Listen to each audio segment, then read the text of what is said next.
पाकिस्तान की आधी से ज़ायद ब्यूरोक्रेसी ना सिर्फ पुर्तगाल में जायदादें खरीद चुकी है बल्कि आने वाले वक्त में वहाँ की शहरियत लेने के लिए भी पर तोल रही है, कोशिशें कर रही है। आधी से ज़्यादा ब्यूरोक्रेसी, ये मैं नहीं कह रही, ये कहा है जी ख्वाजा आसिफ साहब ने। और ख्वाजा आसिफ साहब के इस बयान के बाद एक तूफान मचा हुआ है। ब्यूरोक्रेसी में भी खासी हलचल है और नाराज़गी का इजहार भी किया जा रहा है। ये तमाम मामला क्या है, डिटेल में आपके सामने रखती हूँ जी। सरकारी अफसरान और मुतल्लिका सरकारी इदारों की जानिब से वफाकी वज़ीर दिफा ख्वाजा आसिफ के इस बयान पर शदीद रद्द-ए-अमल भी सामने आया है। लेकिन उससे पहले ये जान लीजिए कि ख्वाजा आसिफ साहब ने एक ट्वीट किया जिसमें उन्होंने कहा कि ब्यूरोक्रेसी का निस्फ से ज़ायद हिस्सा पुर्तगाल में जायदादें खरीद चुका है और वहाँ की शहरियत के हसूल की तैयारी कर रहा है। ख्वाजा आसिफ ने अपने ऑफिशियल एक्स अकाउंट पर जारी एक पोस्ट में ये लिखा है कि वतन अजीज़ की आधी से ज़ायद ब्यूरोक्रेसी पुर्तगाल में प्रॉपर्टीज़ ले चुकी है, वहाँ पर अपनी जायदादें बना चुकी है और शहरियत लेने की तैयारियां कर रही है। और ये नामी ग्रामी ब्यूरोक्रेट्स हैं, मगरमच्छ अरबों रुपए खाकर आराम से रिटायरमेंट की ज़िंदगी गुजार रहे हैं। बुज़दार का एक बहुत ही करीब तरीन दोस्त जो है ब्यूरोक्रेट 4 अरब बेटियों की शादियों पर सिर्फ सलामी वसूल कर चुका है। ये भी ख्वाजा आसिफ की जानिब से ट्वीट में लिखा गया है। उन्होंने मज़ीद लिखा है और आराम से रिटायरमेंट की ज़िंदगी गुजार रहे हैं। सियासतदान तो उनका बचा कुचा खाते हैं और चवले मारते हैं, ना प्लॉट ना गैर मुल्की शहरियत, क्योंकि इलेक्शन लड़ना होता है। पाक सरजमीन को ये ब्यूरोक्रेसी प्लीद कर रही है। ताहम जब इस हवाले से इस्टेब्लिशमेंट डिवीज़न, कौमी एहतसाब ब्यूरो और इन तमाम ज़रायों से रब्ता किया है, इनसे बात की है कि ख्वाजा आसिफ साहब जो हैं वो बहुत ही माने गाने जो हैं वो सियासतदान हैं, सीनियर सियासतदान हैं, बड़ी आला पोस्टों पर हमेशा से वो बराजमान रहे हैं। तो उनकी जानिब से ये इतना बड़ा जो बयान आया है, इसका क्या पॉइंट ऑफ व्यू देंगे इस्टेब्लिशमेंट डिवीजन और इसके साथ साथ नैब ज़राए, क्योंकि इस तरह के जितने भी स्कैंडल्स होते हैं वो नैब इंक्वायरीज कर रहा होता है। अगर कोई रिपोर्ट आई है जो ख्वाजा आसिफ के हाथ लगी है या कोई भी इस तरह का मामला हुआ है जो उनके हाथ लगा है, तो फिर इस पर भी मतलब बातचीत होगी। आने वाले दिनों में स्कैंडल सामने आएगा, कुछ ना कुछ होगा। तो जब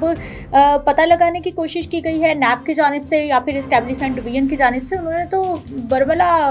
इनकार कर दिया है कि नहीं, ऐसा कुछ भी नहीं है, ना हमारे पास ऐसी कोई रिपोर्ट है और ना ही ऐसा कोई भी मामला ज़ेरे बहस है। लेकिन ख्वाजा आसिफ की जानिब से ये जो तनकीद की गई है, ये दो टोक बयान, ये दो टोक अंदाज, ये दावा, ये किस बिना पर किया गया है? क्योंकि ज़ाहिर बात है ख्वाजा आसिफ भी हुकूमत में रहे हैं, बड़े बड़े ओहदों पर बराजमान रहे हैं, आजकल भी एक बहुत ही आला ओहदे पर जो वो बराजमान हैं। तो उनको ब्यूरोक्रेसी में किस तरह से इन लोगों का पता चला, और अगर लोगों का इनका पता चला है तो फिर बाय नेम बता देना चाहिए ना। फिर इनकी इंक्वायरीज होनी चाहिए कि किस तरह से आप पाकिस्तान के सरकारी मुलाजमत रखते हुए दूसरे मुल्क में जायदादें भी खरीद रहे हैं और वहाँ की शहरियत भी लेने की कोशिश कर रहे हैं, जबकि सरकारी अफसरान पर यह पाबंदी है, वो दूसरे मुल्कों की शहरियत नहीं ले सकते। तो फिर ये ब्यूरोक्रेट्स कौन से हैं, कैसे हैं, ख्वाजा आसिफ को कैसे मालूमात का पता चला और ये सारा मामला जो है कहाँ से शुरू हुआ, इसकी इन्वेस्टिगेशन तो ज़रूर होनी चाहिए। क्योंकि ब्यूरोक्रेसी की जब भी हम बात करते हैं तो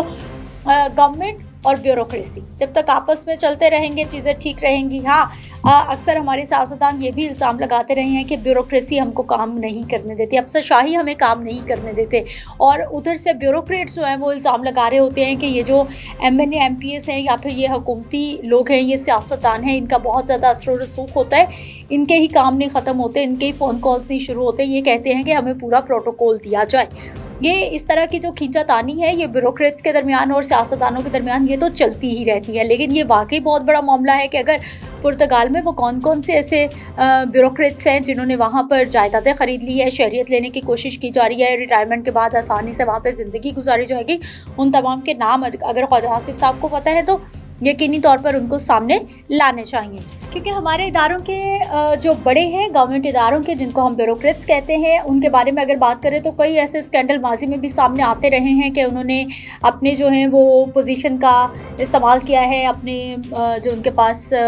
इख्तियारात है उनका नाजायज़ इस्तेमाल किया है, ताकत का इस्तेमाल किया है और उन्होंने जो है वो करप्शन की है, इस तरह की चीज़ें तो सामने आती रही हैं। लेकिन अब ब्यूरोक्रेट्स बड़े नाराज़ हो रहे हैं, वो ख्वाजा आसिफ पर तनकीद भी कर रहे हैं और साथ ही साथ ये भी क्वेश्चन मार्क लगाया जा रहा है कि अगर ख्वाजा आसिफ के पास इस तरह की कोई मालूमात है तो फिर उनको चाहिए कि नाम लेकर जो है वो ना सिर्फ ब्यूरोक्रेट्स का बताया जाए बल्कि उसके साथ साथ जो है वो इन तमाम चीज़ों को क्लियर किया जाए, क्योंकि ये जैसी ही खबर आई है पूरे सोशल मीडिया पर इसने तूफान मचाया है और लोग जो पहले ही सरकारी इदारों से परेशान हैं, जो पहले ही सरकारी इदारे में जो अफसरान बैठे हुए हैं, जो मुलाजमीन बैठे हुए हैं, उनके रवैयों से नाला रहते हैं। आवाम खुश नहीं है ब्यूरोक्रेट से भी और हमारे गवर्नमेंट के जो इदारे हैं वहाँ से भी। तो उनको एक और मौका मिल गया है कि ये जितनी भी अफसरशाही है ये तो सिर्फ मौज मस्ती के लिए या फिर अपने काम निकलवाने के लिए, अपनी ताकत के इस्तेमाल के लिए सीटों पर विराजमान है और आवाम का इनको कोई भी ख्याल नहीं है। अब देखते हैं जी आने वाले दिनों में इसकी क्या डेवलपमेंट मज़ीद सामने आती है, उस पर भी बात